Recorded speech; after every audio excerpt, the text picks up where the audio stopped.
Yeah. I think it's all good to go.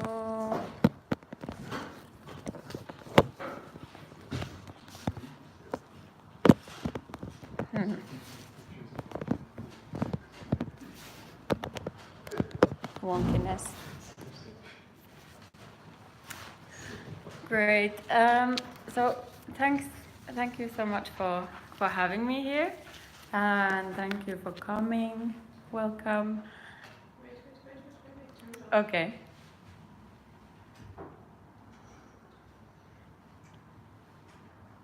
The technological suspense. So this is my first time ever in Cambridge. I used to live in London, but now I'm living in Helsinki. So I'm this time just visiting. And yeah, looks like the light is red. Great. So I really love the topic, infrastructure of memory, as a title, and it is a bit of a challenge that hopefully will meet that topic as well. So I'll be talking about parallels and continuity between historical documents or old stories and living memory. And then also think about ways of working with memory as a visitor who's coming from quite far away from the other end of the country.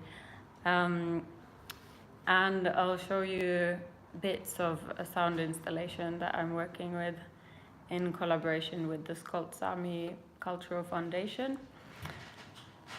And then in the end, we'll be joined in the discussion by Mari Korpimäki, who's from the Sami Cultural Foundation. My name is Tuuli Malla. I'm an installation and performance artist. And I studied first at UCL Urban Studies, and then at Goldsmith I did a master's in performance making. And now I'm doing something that's kind of in between the two, maybe. And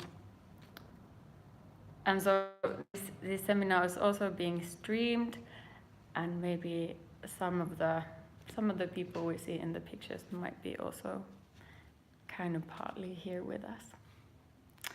I think Mari is going to say a bit about what the Sami Cultural Foundation does, but in short, they work to nurture and protect the vitality of Sami culture and language. And yeah, I think slowly you will start to understand what the Sami areas are and what the culture is about a little bit. But I think it's also fine if it's not so clear all the time. And I'm kind of interested in also this thing of being a visitor and like how do you kind of give access or share knowledge about a culture, and how sometimes that can be done in like not such straightforward factual ways. And that's also my experience, because I went to spend November in the 3 villages that you see here on the map, Sevetjärvi, Nellimäe and Kevääjärvi, and a lot of the learning was taking place sort of kind of indirectly, learning through conversations or learning through taking part in life in the villages. So throughout the talk we'll be discussing memory, not always so directly, and we'll see how history has had an impact on the types of interactions that people have in the area today, and how memories of the past are usually not completely in the past. Right. So I'll start by showing you this this beautiful map. I don't know if anyone's seen this before, but it's I chose this map because it's something that I came across in a house in Keväjärvi, in the Skotsami area, and this map doesn't have any borders, so in a way it's quite a radical and also poetic map to me. You also see that it includes the sun and the moon in the corners, and also some other indigenous people's areas on the lower right corner inside the circle, and then on the left, that's maybe like a bit harder to spot, but here there's a world map, and in both of those, the indigenous people's areas are named, so that's one way of understanding the world. And then next to the drum, so the drum is in the middle, so the left of the drum, you also see part of the northern world, and the north and south are turned upside down. So I think this says a lot about like ways of remembering and understanding places, and having different sense of priority than most maps you see. And yeah, so this is drawn by Keviseli, who's an artist who's doing an ongoing research project called Thinking at the Edge of the World, Perspectives from the North. And you see some text on the more sort of green areas of the map, and those are all Sami place names. So that was a way for the artist to figure out what's the coverage of the cultural area, finding out where the Sami names are. And especially today, with the current politics in the UK, I found this quote by the poet, artist, and musician Niels Aslak Valkeapää, really inspiring. He says, "I came from a multicultural community, and I still live in 3 countries. We never paid attention to borders, and I never even knew that there were different countries until I went to school." And I think this kind of memory from the childhood is a very powerful way of imagining the meaning of borders in this world, reimagining it. So the 3 villages where I spent time last summer and in November, and where I'm going back again in May, are marked here: Sevettijärvi, Nellim, and Keväjärvi. The top names are in Finnish, and then the names below are in Skotsami, which I do not speak, so I'm going to be mainly using the top names. Here are some different kind of representations of this area. So now you see the map on your left. It shows the national borders, and marked in green is the Skotsami areas. So it's leaking beyond the borders. And then these 2 others have various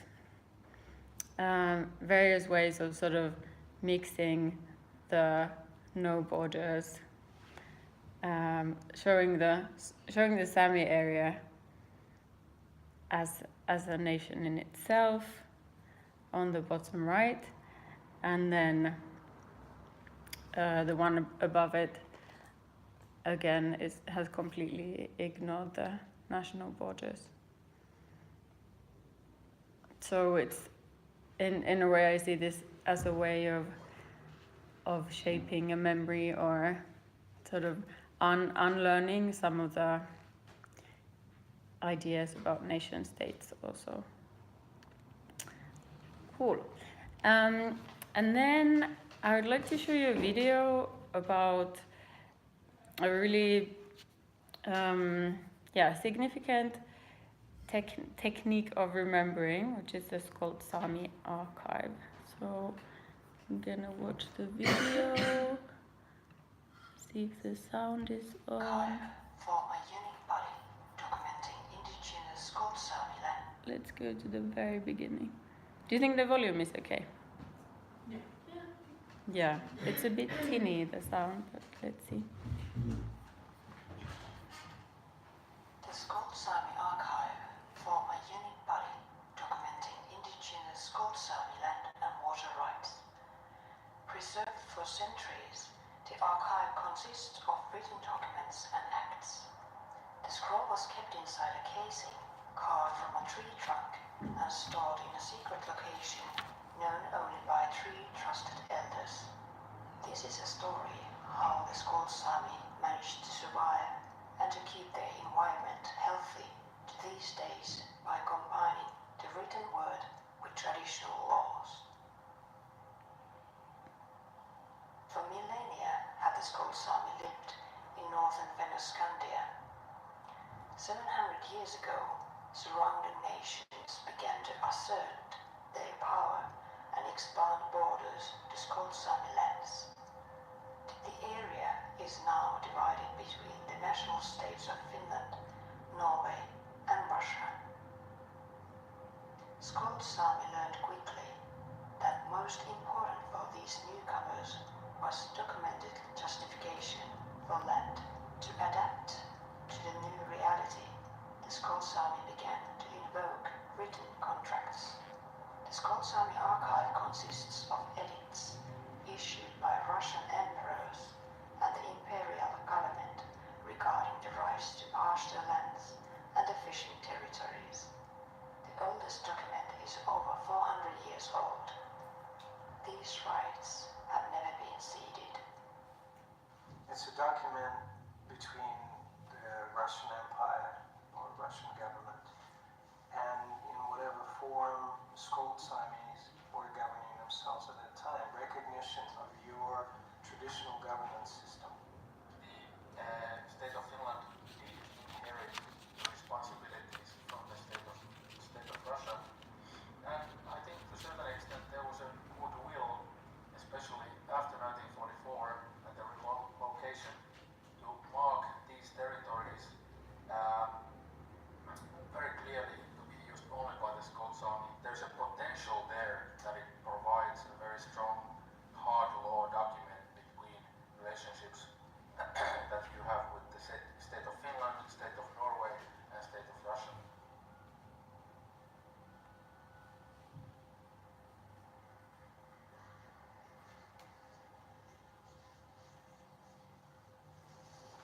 Traditionally, Skolt Sami lands were owned by the community. Each family had their own areas for fishing, hunting, gathering and reindeer herding. The families would come to a mutual agreement about how they were allocated without depleting populations of fish and wildlife. Such decisions were made by the village council, Siitsopar in Skolt Sami language, where each family had a representative and decisions were made collectively. Second World War ended the self-rule. New borders drawn by national states divided people to 3 different countries. Only Finland included the village council to her constitution. Even with strict power, the village council still has an important role. Main characteristics of the traditional Skolt Sami annual life cycle continue to play part of the living culture today and its intellectual awareness. Inclusion of the ancient Skolt Sami archive in the UNESCO Memory of the World International Register would have a great impact on the cultural and historical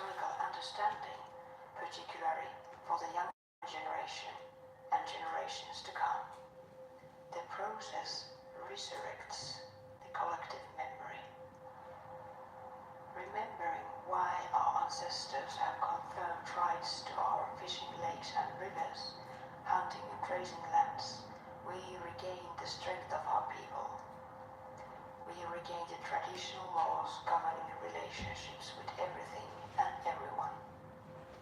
When we remember how the ancestors protected our lands, we will remember our obligation to continue their way. This is our right and our responsibility.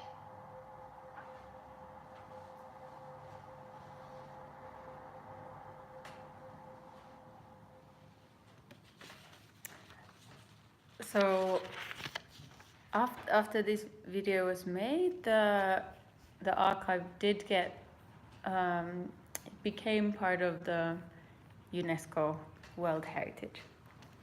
So that's really a wonderful thing, and I find it very interesting how when we're looking at kind of a local culture, but then a lot of the ways, the techniques of remembering are based on external demand. So the need to have documents because the Russian emperor operates through written documents, and then how that becomes today a way of looking back and thinking that actually this local governance did have quite significant power in negotiating its rights and looking sort of backwards and then back to today in thinking of how do we organize or like how do Skoltsami organize. I'm not talking about myself here. So one of the things that was also mentioned in the video was the relocation that happened in 1944. So originally the Skoltsami areas they were still part of Finland at the time, and then when the border got moved, everyone got relocated to various villages, and now Sevetjärvi, which you see up there on the left, is now 70 years old as a Skoltsami residential area. So this year is also a year of celebrating the new homes, and of course people do still visit the old areas, and there are still people around who were born in Petsamo and in Suonikylä, so the areas that were lost. And then the newer generations are building their own relationships to those places. And there's, so some people talk about, like Mari, who we're going to be joined by later, has been talking about this sort of trauma-free generation. So the people who have lived in one place and have more of a sort of full sense of home and having the ability to stay in their homelands. I was really moved by this Facebook update by Anna Lumikivi, who's also a very talented musician. And it shows her for the first time going to Petsamo. It says, "This is a picture of the moment when younger generation Skoltsami gets to her family's lost home area, Petsamo, for the first time, and for a moment can run in the Arctic fell covered by wonderful white lichen, jumping from one hummock to the next. I am at home," said the heart. And this idea of going somewhere for the first time, but straight away feeling like this is where my heart is at home, really, I think, says a lot about this relationship to the lost areas. And the lichen is very important because the reindeer eat the lichen, and in Finland the density of the reindeer is so high that you never get these like really soft patches of lichen. So I think it also like represents the the vastness of areas on the Russian side and the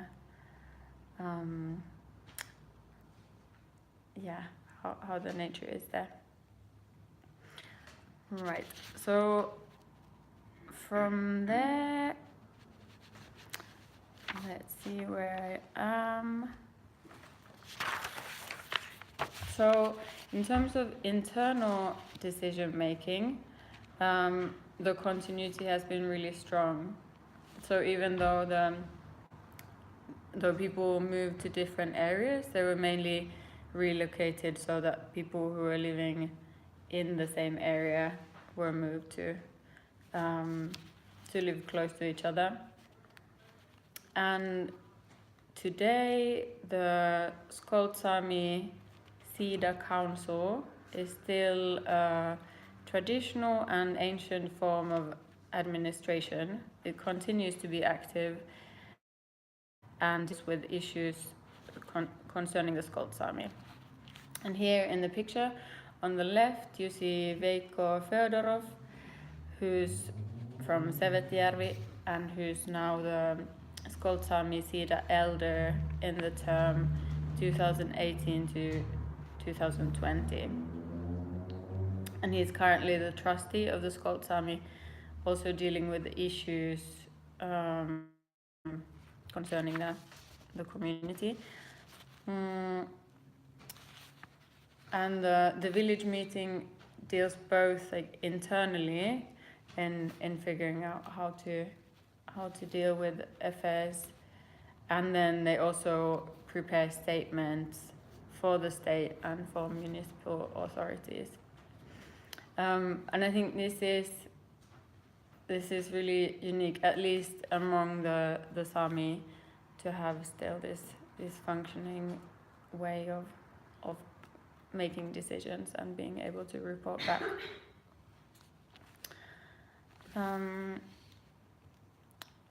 And then from there, I wanted to talk a little bit about Pauliina Fedorov, who's a Skoltsami director and activist. And she's now doing a project that's, again, looking back at the old ways of decision making and at the Skoltsami Sida Council, and bringing together groups of people, officials, scholars, local inhabitants, looking at how to protect waters and pastures. So it's kind of a new way of using the old decision-making processes and looking at what they could mean today. She's very interesting, so I recommend writing down her name. Cool. Then, after all this contextualization, I would like to talk a bit about the kind of work that I've been doing. So these are pictures from a sound installation I did in Helsinki in 2015. And this was a process of me going to lots of events organized by the City Sami organization in Helsinki, and meeting people and just being curious and open.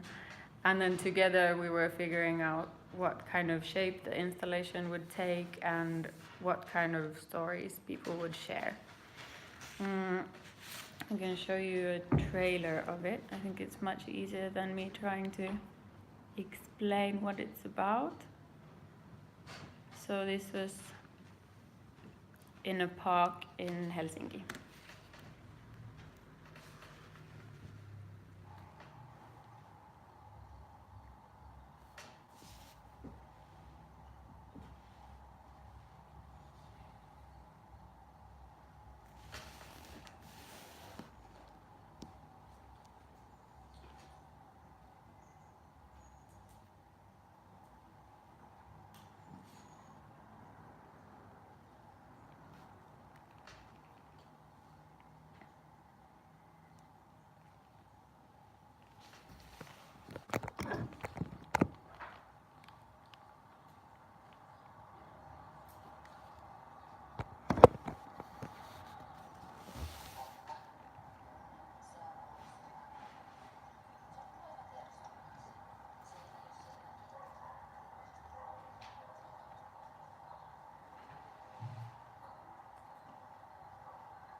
tässä.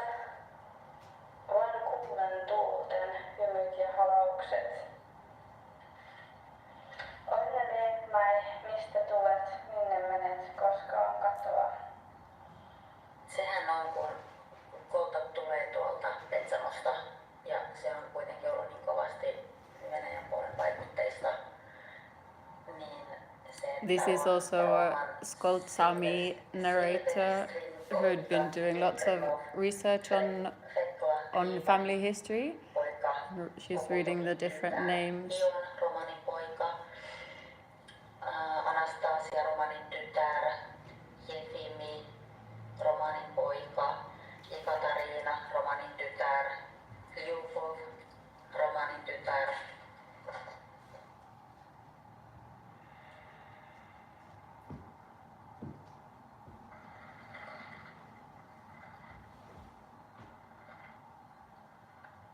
Roots, cold, fire, snow, longing for peace, longing for solidarity, longing for nature, longing for family.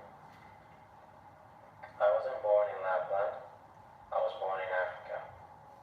I haven't spent the greatest part of my life in Lapland, but in Lapland.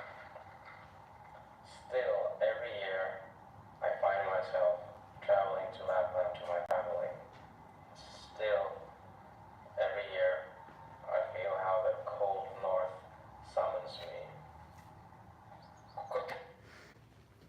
So with this sound installation, the idea was to bring voices of people who live in the city, and to focus around this presence of Sami culture in Helsinki, because a lot of times it's seen as something that is far away in the north, but as people do move around, the cultural borders are also becoming more complex than a lot of people think.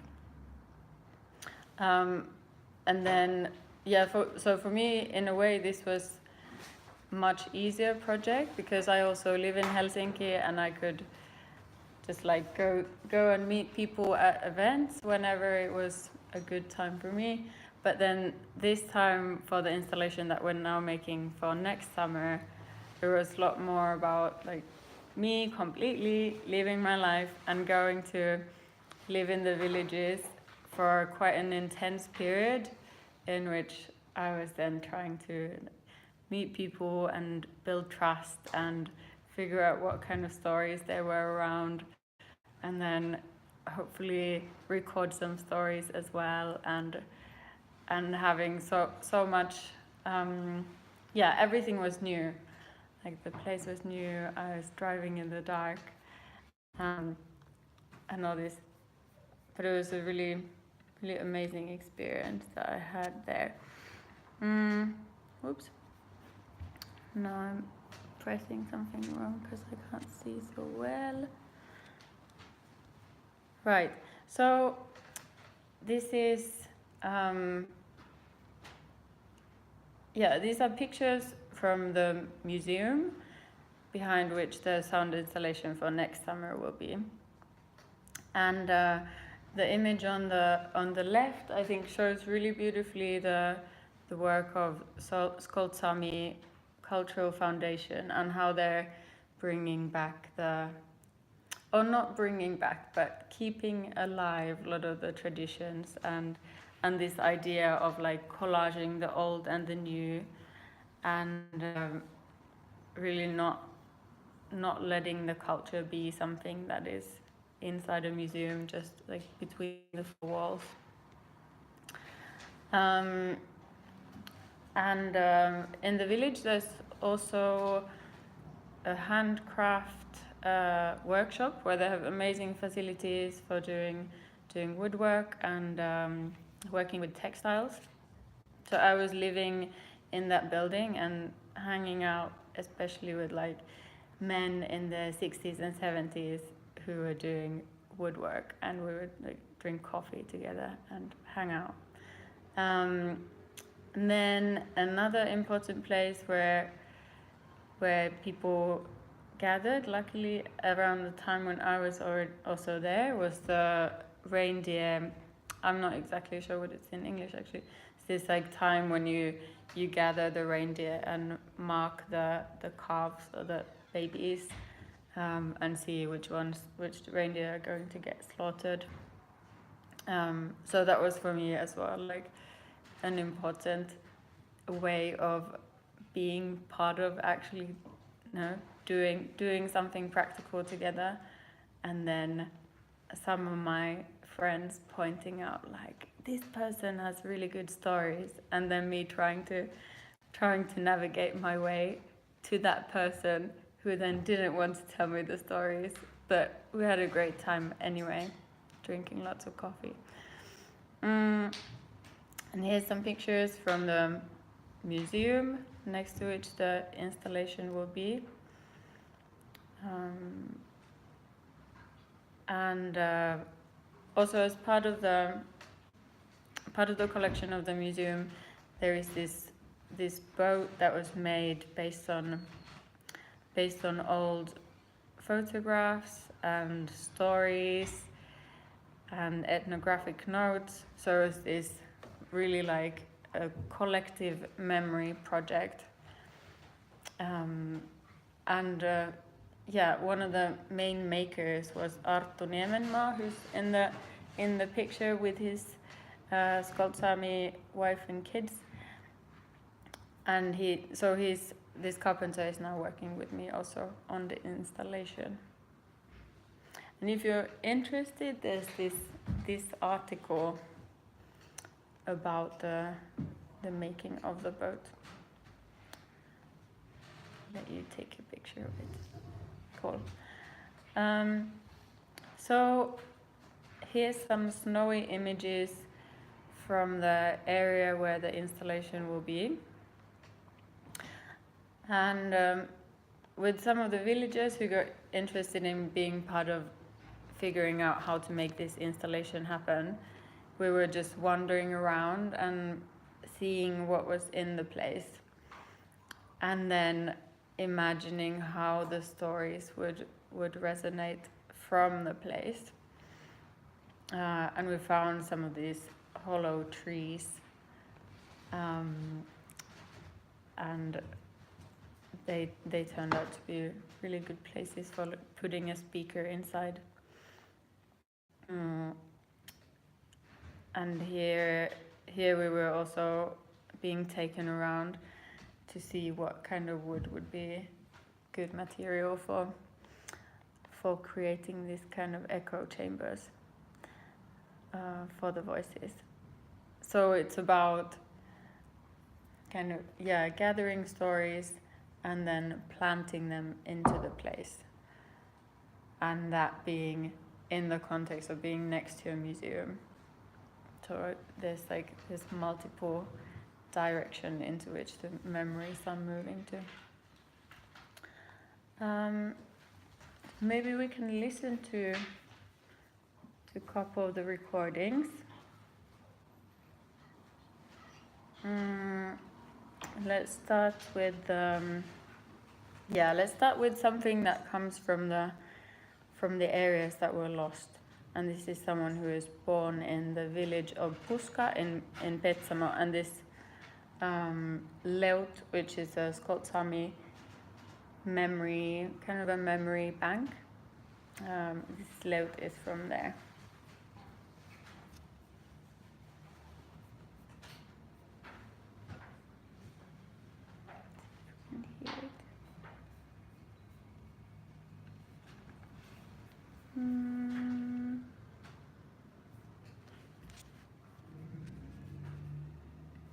Is it coming up?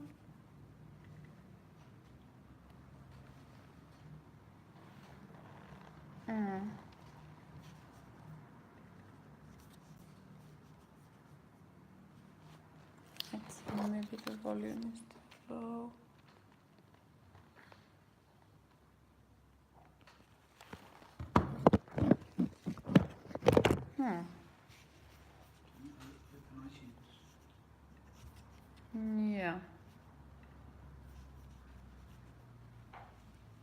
Okay. So tiny. For some reason it doesn't want to play.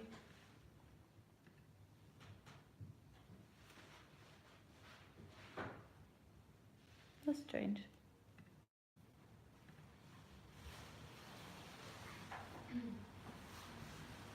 Any other ideas? Do you have any other player on the computer that you could just drop it in? Try to open with another player. Open with. A VLC or QuickTime. Yeah, let's try that.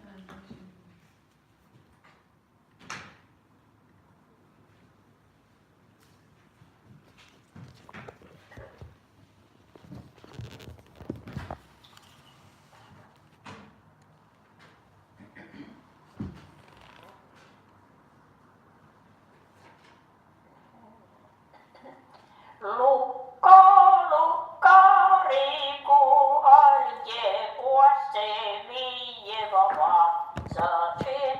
Peitte palkaa sailte. Tiedätkö siitä niitä sama, tuusit jautille peruutaan. Iemistä lukkaa vuottama. Tokkomoni ja monadira, suossa pösrajo. Suossa pösrajo, kadilukkariku alke.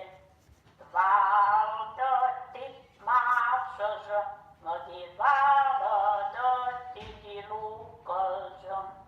Jepeni tarra tiettämä, valmistelijä je puottama. Massariku alke. Sormette kavaldi, di okkolemme eunoka joni.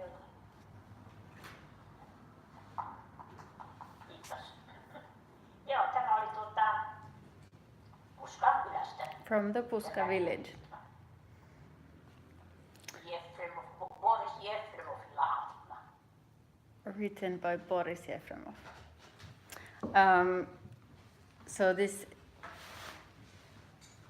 was also an example of something where I went in as a visitor and I was recording a language that I don't know, which I also find quite interesting as a task, and thinking about the relationships of power and the role of going somewhere as a visitor, and how much do you get other people to compromise in relation to what you're doing, or how much do you compromise what you're doing yourself. So Katri was talking about the memories she had from the lost areas. Then there was also multiple stories that were told by Heimo Semenov, by his grandparents, or the stories that he remembers hearing from his grandparents. And one pattern that was repeated a lot was that people would say to me that there used to be so many amazing stories around, and they remembered having heard them from their parents or grandparents, and often women were telling the stories. People would go and visit each other and drink liters of tea and tell stories for many days. So it seemed like back in the day there used to be so many stories, and it was this like never-ending flow of it when it got started. But then people today had the feeling like they couldn't continue that. But then eventually there was always someone who had stories to tell. And then it was another question whether they were going to be happy sharing it for the sound installation. But I hope that one of the things that this work will do is also create a bit more optimism in in the fact that there still are stories that can be told by people who are alive. And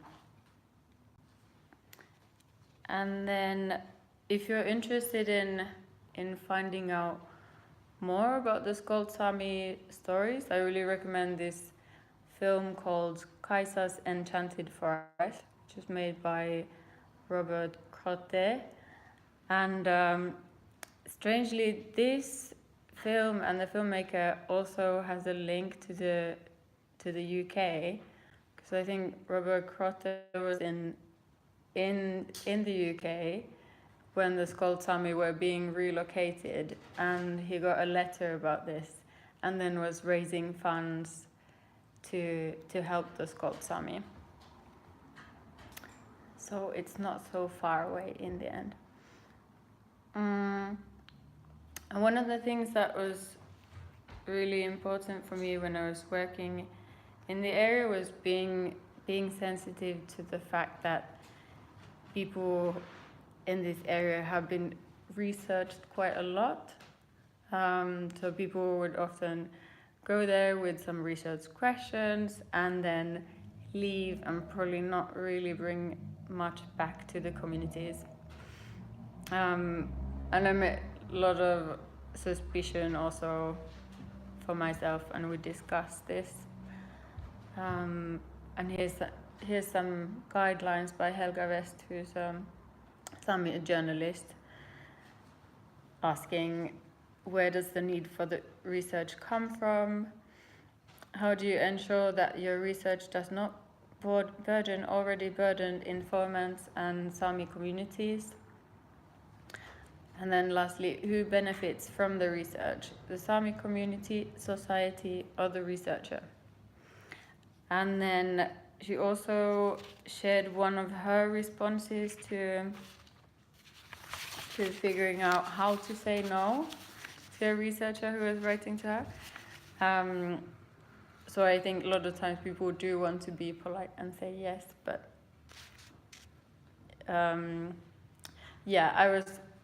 in a way I was happy to find out that people were also saying no to me. So there was like no, you have to work in this project type of setting. So a lot has happened since, for example, 1930s. There's this film called Sami Blood, which is about racism and about things like measuring skulls that was taking place in schools, and really the kind of cultural assimilation, cultural genocide that was taking place in those times. And then today the struggles are still partly similar, not so not towards such aggressive powers anymore. But you see there Paulina Fedorov at the Finnish Independence Day celebrations with 169 written on her head, marking the International Labour Organization's Particle 169, which is about indigenous people's rights for livelihood. And still Norway is the only country of the 4 nations where the Sami live that has accepted this.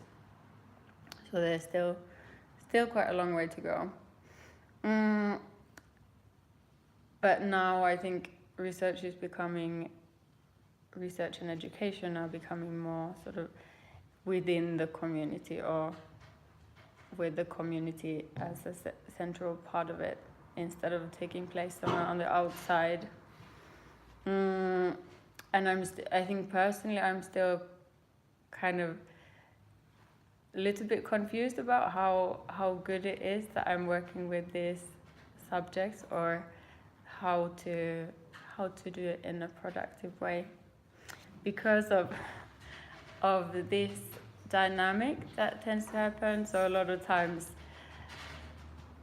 people who come from the outside working with indigenous people are the ones who have more of a voice than the people themselves who are actually the experts in these topics. So this is something that I felt like it's good to bring it up in an explicit way. Nice. And then I'd just like to end this talk with a list of some inspirational people. If you're up for finding out more, I recommend looking up these people.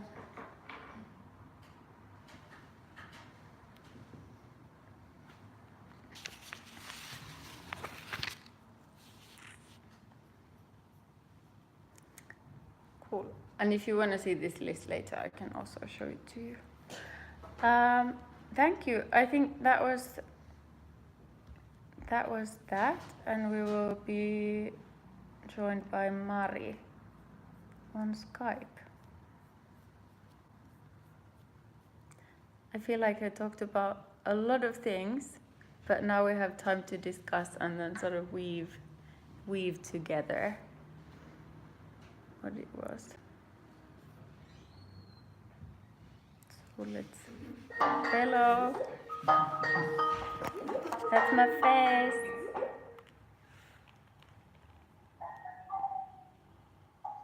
Moikka.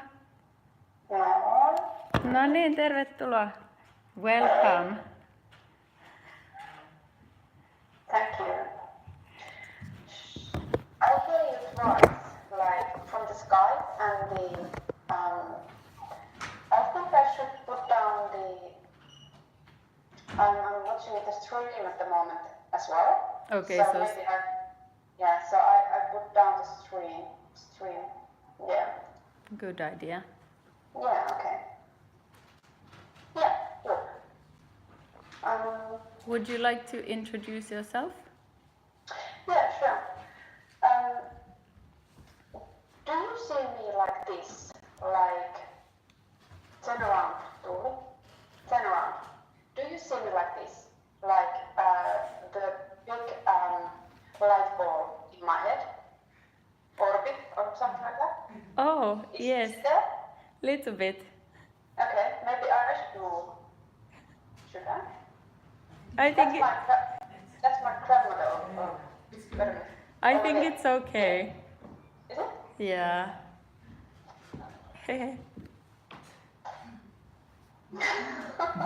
You're good. Just stay there. Okay, I will. Right. So tell us who you are. Hi everybody. I don't know how many people is there. Oh yeah, I should show them. Ta-da! Hey! Hey!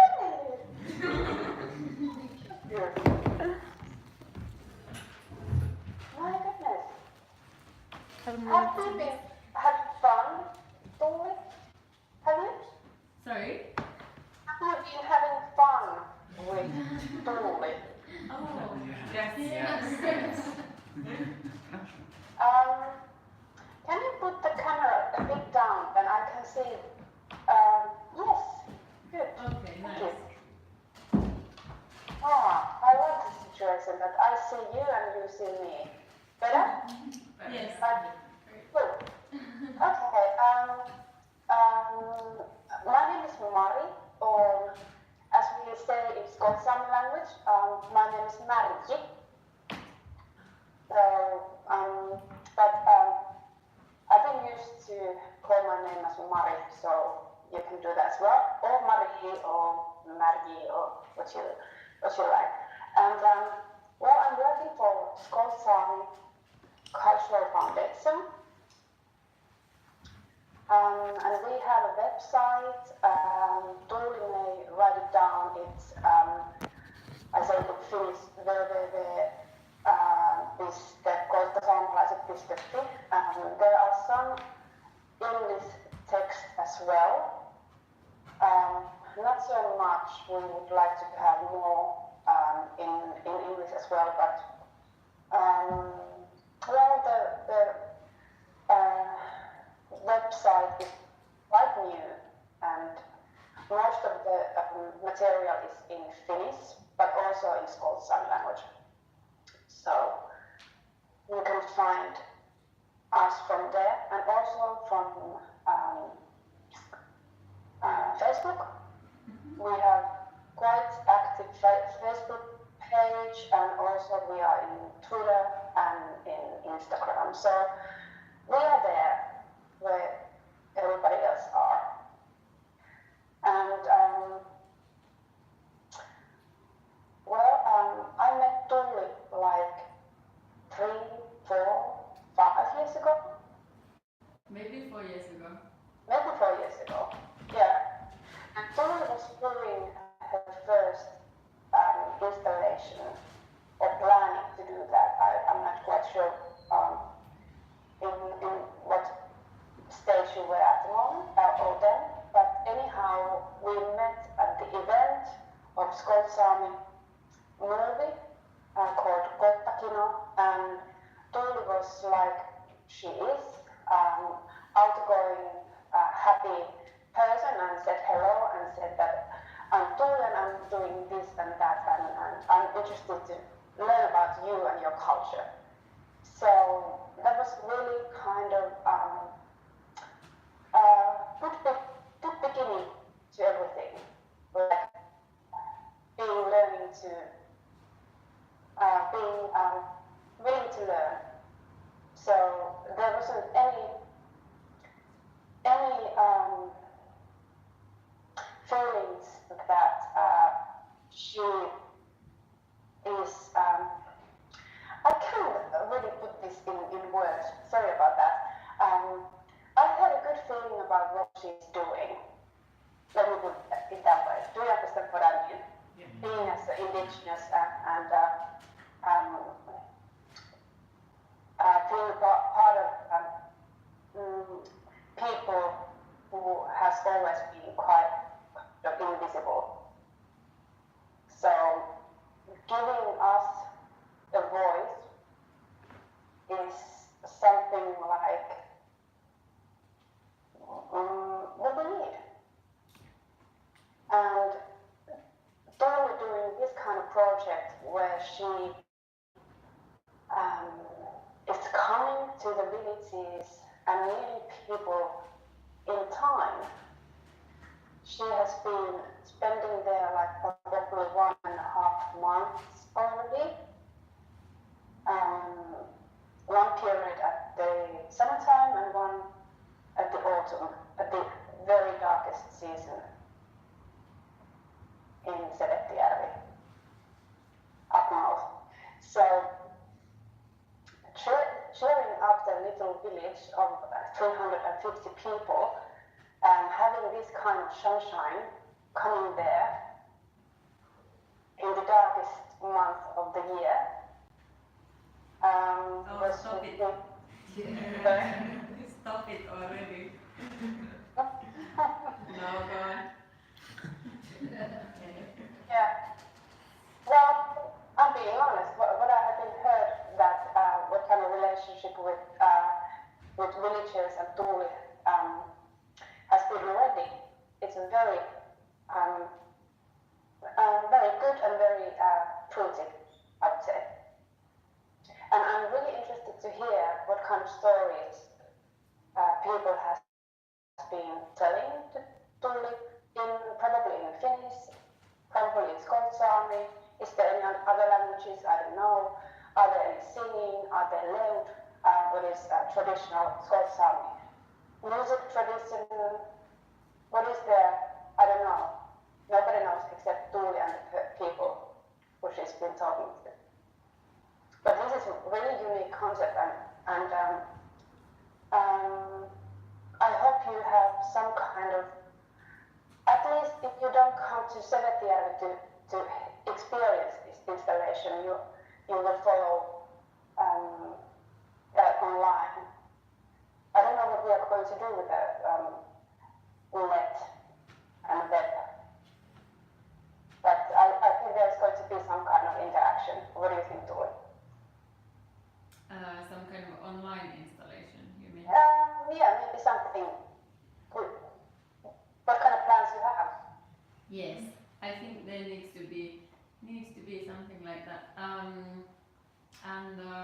Yeah, I mean the question of translation is something that we need to still think about, because I think partly it's really important that things are sometimes just in Skoltsami, so that it is for a specific audience that speaks that language, and then to think about like how do we translate and what kind of different outputs there are. And I think it's also a very different kind of experience, for example, reading a translation of a story or hearing it in the original language. And then again, the thing of like hearing the story coming from inside a hollow tree in the place that is quite close to where the story was told versus hearing it in a gallery space inside. Those are all things that have an impact on how you read the memory.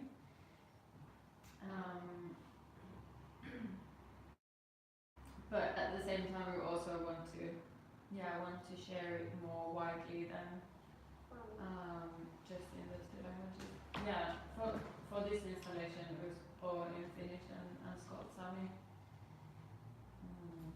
The previous one had a bit of English, like you had.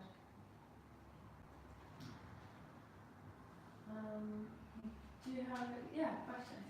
What is the international presence then, or say international interests? So are there visitors from all around the world or all around Europe? I don't know, are these communities quite closed or open for visitors, hikers? I don't know, it's like the north of Finland, so I don't know how people pass through these villages or not. Well, I mean, in a way it's a very international place because it only takes less than an hour to drive to Norway, and you're very close to Russia as well, so you are like within within the reach of different countries very easily, and there are also hikers and tourists who come to the north, especially in the summer when we're having the exhibition. But then I think another international audience might be also like other indigenous peoples groups who might be interested in hearing some stories. I don't know, Mari has been more involved with. What was the question, Tuuli? I'm just wondering if other indigenous peoples groups would be interested in hearing, for example, the stories that Heimo has been telling. Yeah. Yeah. So I think there's like potential for different kinds of audiences who might be wanting to hear it. Definitely yes. I think you remember that Skoltsami speakers made what is äidinkielinen? Native speakers? Native speakers. There are only something like between 300 and 400 people. And Skoltsami people have always been a small group of people. There are only 700 of us in Finland now, and in Norway side there's probably like 50, and in Russian side something like 200 maybe. So altogether there's 1,000 Skoltsamis at the moment. But looking back at the history, we have been small early as well. There has been probably like 2,000 of us maximum in any time. So war was the time when Skoltsami Skoltsami men were fighting with Finnish people, Finnish soldiers. So it was a time when we lost men as well. But yes, we are small group of Samis, and I think you remember that there are another small group, Inari Sami, in Finland as well, and also Northern Sami, what is the biggest Sami group. So yeah, so and Sami land is about nowadays 9 different Sami languages. So altogether this Sami land, there are 9 different Sami groups. And we are quite small, and we are split up in 3 different countries. So we are kind of interesting group.